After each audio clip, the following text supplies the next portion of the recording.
Hello, it's Sarah here from Little Japanese Haberdashery. I'm doing this video for the students who are doing the Advanced Indigo and Shibori workshop. So what you'll need is your thread, your needle, make sure every project is double threaded, and also you'll need to have your scissors and all your project bits marked as in the instructions have said. So double threaded, a good thick knot on the end so you know it won't go through the fabric. So this is your first piece that you need to do. Shows is that you are threading through the first petal edge here. So that's 2 pieces of fabric, and then you're threading through those 2 pieces there. So that's 3, 4. That's those 2 pieces together. Start right at the edge, go through all 4 pieces of fabric and pull through, and continue this. Have the stitches pretty close together because what we're trying to do is avoid the indigo going down in here, so that's why I was completely securing it off.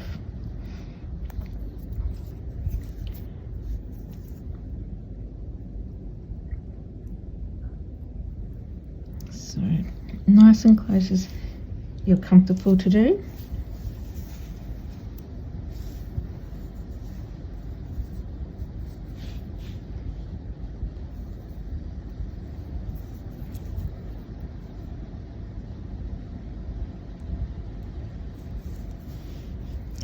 And you continue doing that all the way down along the petal, so you end up with both sides, as you can see here, stitched together,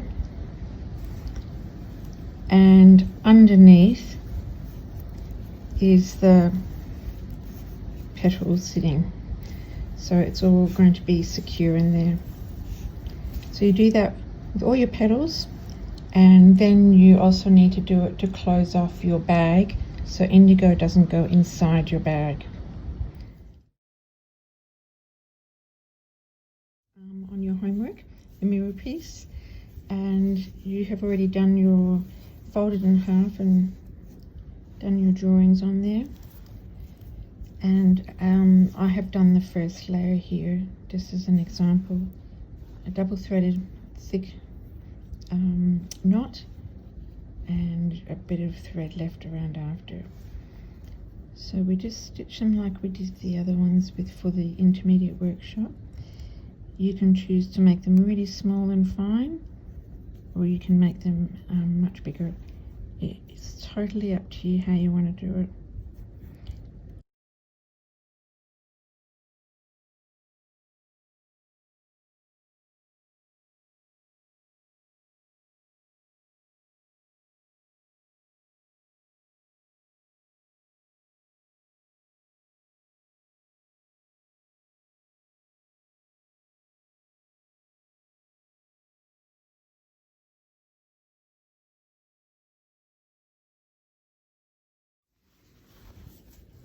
So here they are, all stitched up, ready.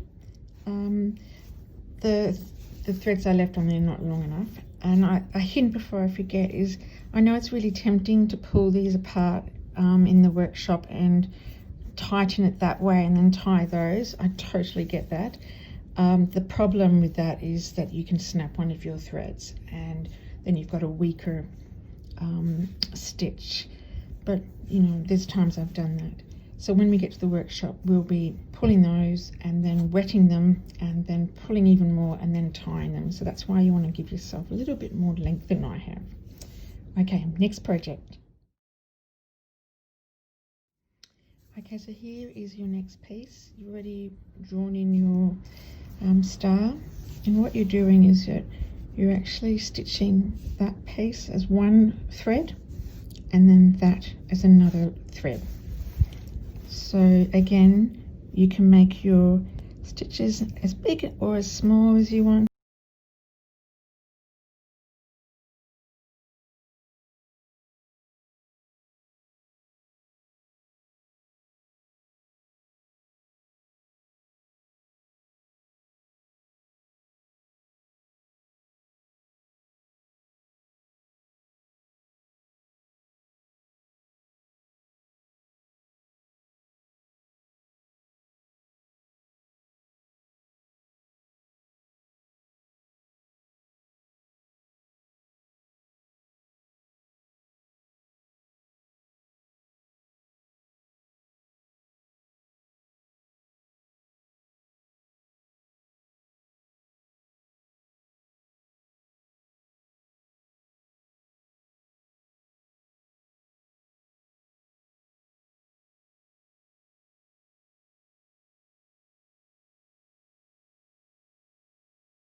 And remember, because my thread is in the back, I need to finish in the back.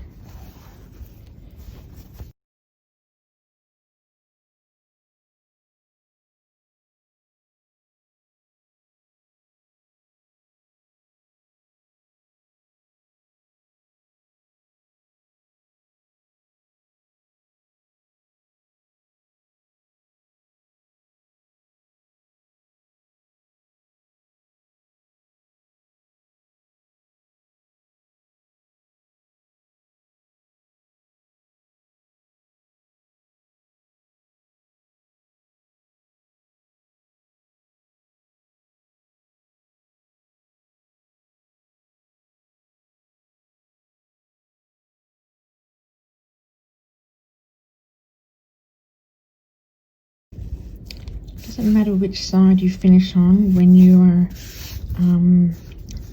stitching it, when you are in the middle of your stitching, but the important thing is that your thread, the end of it, it finishes on the same side as where it started, so you are able to pull it through and tie them together in the workshop.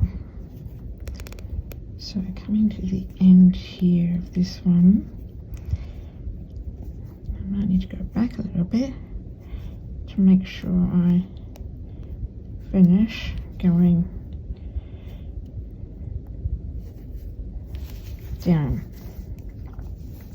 so it meets up with the other.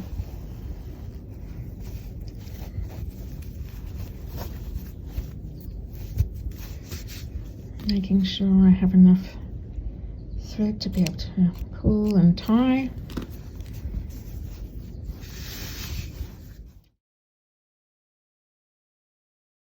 One, you fold your piece there where you had that line and you stitch each row. So I will start with this one. So it's folded in half, so you're going through two pieces of fabric. And again, this one is totally up to you on how big you want your stitches to be. You might choose to have all of them the same width, approximately as much as you can, or you might choose to make the smallest petal really tiny stitches and make them a little bit bigger each one. It's totally up to you.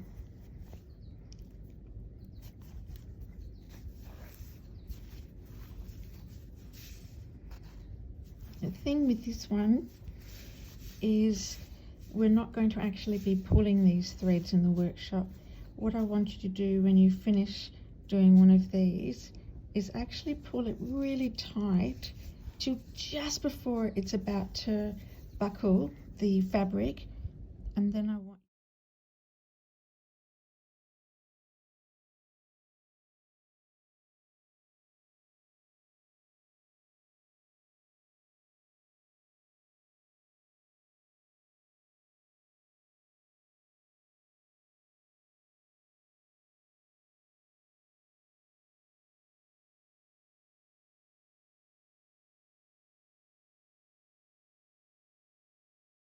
it buckles the fabric.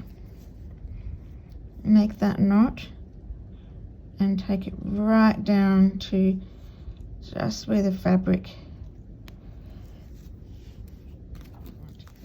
So continue stitching the rest of them, and again making them really taut and tying.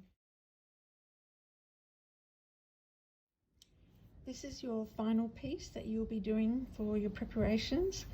Yours is going to be much longer than this one, and you will feel right to each side of your fabric and right to the ends of your fabric.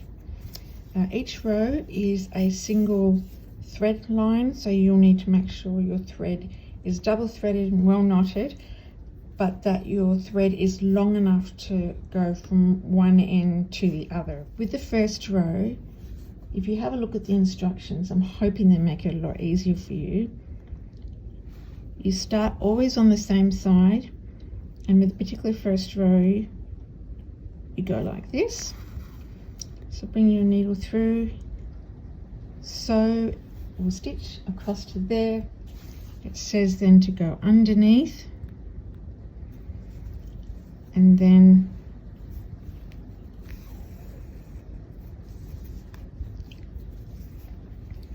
down, and then it says to go underneath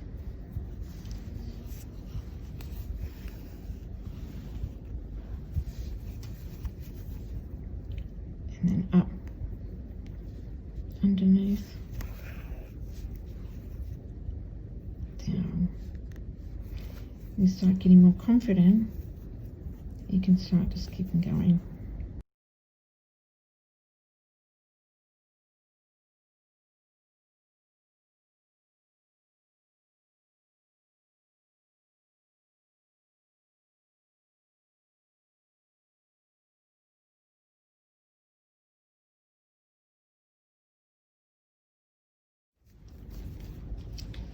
Okay, make sure your thread for your next row is long enough to do right across your row, because you really don't want to be having to re-thread it.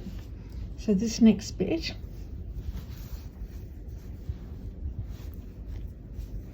is working on the next two. This one, the next row, does these and goes up. So it's the opposite to the row before. That one. Down.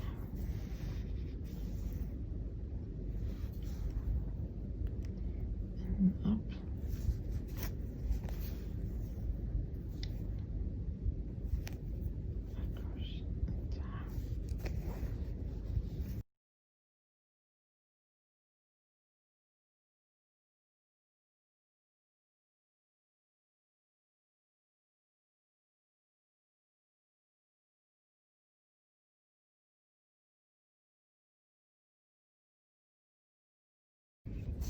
Okay,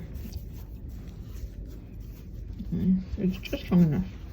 Continue that with all your rows, all the way down, all the way across. So that's the next row. I'm just repeating the pattern. And what I'm doing at the end of each of the thread is actually tying it, so I'm not worried about it pulling through as I'm working it. Okay, so the end of your piece will look like this, with all the layers, these two patterns repeated right through. And with mine, the last one, I didn't have another row to be able to stitch it with, so it's just not going to be there. But that's what it looks like, with a knot on each end of each thread to make sure it doesn't pull through.